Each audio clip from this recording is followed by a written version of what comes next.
I read that you fell in love with the idea of space and space exploration when you were 5, Mm. watching Neil Armstrong walking on the moon.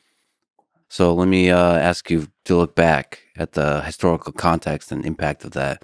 So the space race from 1957 to 1969 between the Soviet Union and the U.S.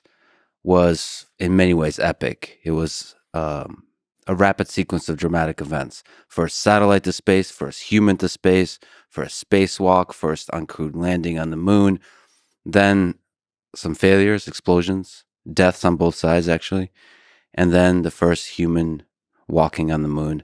What are some of the more inspiring moments or insights you take away from that time, those few years, that just 12 years? Well, I mean, there's so much inspiring there. One of the great things to take away from that, one of the great von Braun quotes is, "I have, I have come to use the word impossible with great caution." Yes. Yeah. Yeah.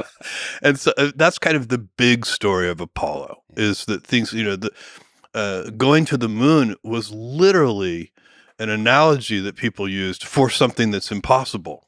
Oh yeah, you'll do that when men walk on the moon, Yeah. and of course it finally happened.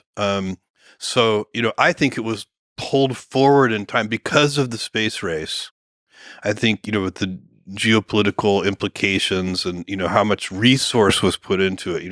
At the peak, that program was spending 2 or 3% of GDP on the Apollo program.